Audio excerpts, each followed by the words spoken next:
नमस्कार दोस्तों, बहुत बहुत स्वागत है आपका इस कार्यक्रम में। दोस्तों, आज हम बात कर रहे हैं कि भारत ने यूनाइटेड नेशन में कहा है कि जो सुधार होने हैं यूनाइटेड नेशन सिक्योरिटी काउंसिल में, उसे हम और नहीं टाल सकते हैं। तेज प्रताप यादव ने बिहार में नई पार्टी बनाई है, यानी कि बीजेपी के कहने पर वो पार्टी जो कि कांग्रेस और तेजस्वी के गठबंधन को नुकसान पहुंचा सकती है। और इजराइल अब पूरी दुनिया की पीस को एक तरह से थ्रेटन कर रहा है और ये बोलने की कोशिश कर रहा है कि फिलिस्तीन नाम का कोई भी राष्ट्र यहां पर नहीं रहेगा, आप लिख कर रख लीजिए। चलिए, कोई बात नहीं साहब, वो भी देख लेंगे। लेकिन फिलहाल हम स्टार्ट करेंगे कि भारत ने यूनाइटेड नेशन में क्या कहा। और कहा कि भारत, जापान, ब्राजील, जर्मनी आपको यूनाइटेड नेशन के अंदर परमानेंट मेंबर बढ़ाने होंगे और परमानेंट मेंबर के साथ में आपको आगे बढ़ना होगा।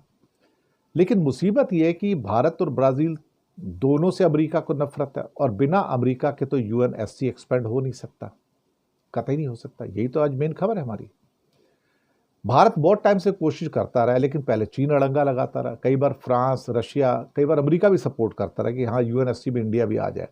लेकिन अंदर से अमेरिका कभी नहीं चाहता था कि यूएनएससी के परमानेंट मेंबर में इंडिया आए, और वो आने भी नहीं देगा, आप लिख के रख लो। और कुछ लोग सोचते हैं कि यूएनएससी का विस्तार हो जाएगा, यूएन सिक्योरिटी काउंसिल का विस्तार होगा। नहीं होगा साहब, लिख के रख लीजिए। अमेरिका नहीं होने देगा, चाइना भी नहीं होने देगा, और इंडिया को तो कतई नहीं लाने देंगे वो। आप जो मर्जी कर लो, इंडिया विल रिमेन आउट। आप जितना आपको लॉबिंग करना है आप कर लो, जो करना है कर लो। आप एक्चुअली उसमें फिर जर्मनी को, ब्राजील को, जापान को भी शामिल कर लेते हो कि इनको भी लो, साउथ अफ्रीका को भी लेना पड़ेगा।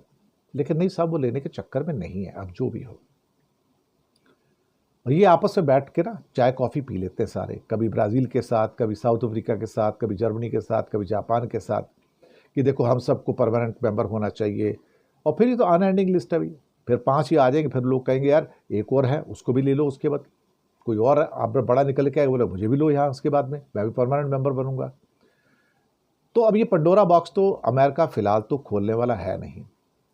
और ये कहना कि यूएनएससी में सुधार की मांग, अब बस 80 साल हो गए हैं, हमें सुधार तो करना चाहिए था, अगर सुधार नहीं करेंगे तो दुनिया आगे कैसे बढ़ेगी। अब भैया नहीं आगे बढ़ती, छोड़ दो फिर, और क्या हो सकता है।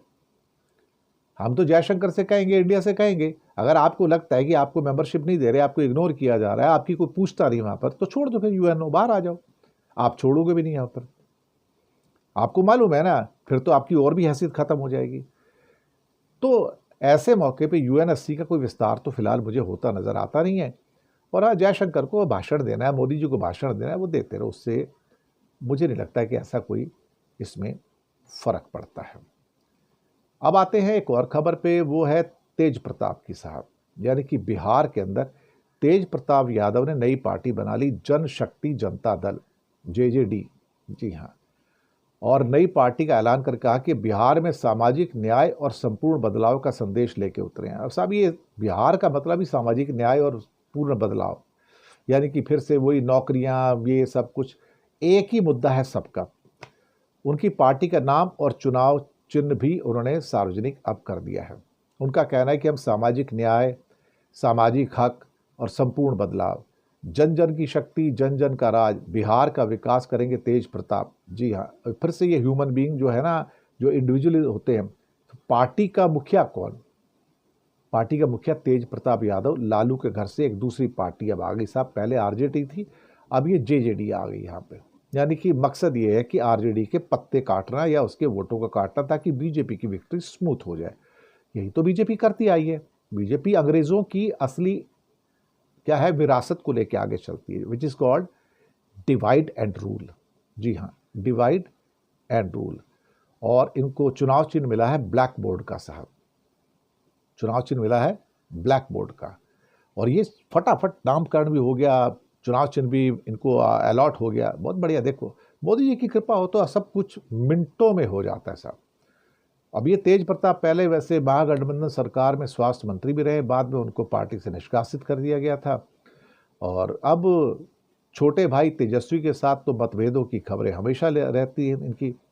और साथ ही में अभी उन्होंने जो निष्कासन किया है, तो अभी सुना है कि तेज प्रताप यादव ने 5 छोटी पार्टियों के साथ गठबंधन की घोषणा भी की।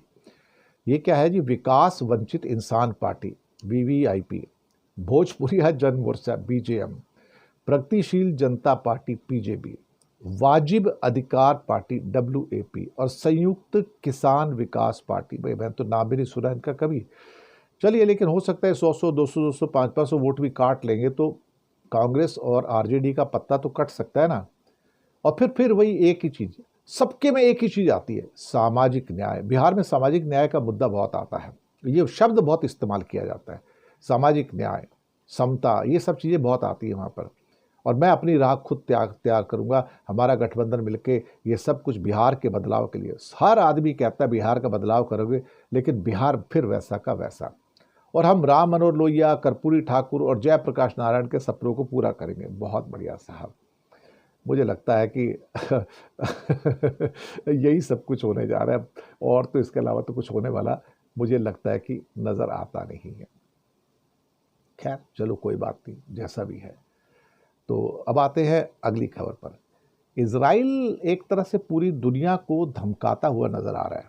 जी हाँ, पूरी दुनिया को धमकाता हुआ नज़र आ रहा है।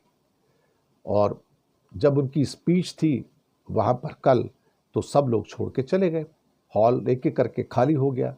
कुछ लोग थे जो तालियां बजा रहे थे, अमेरिका के साथ ही थे 2-4 और कंट्री। मुझे ये नहीं पता लगा अभी तक कि इंडिया का क्या था, क्या इंडिया ने बाइकआउट किया नहीं किया। मुझे लगता नहीं इंडिया ने बाइकआउट किया होगा, क्योंकि इंडिया का तो इजरायलीकरण हो चुका है, भगवा इजरायलीकरण हो चुका है, और इंडिया तो पक्के रूप से नेतन्याहू के साथ खड़ा है।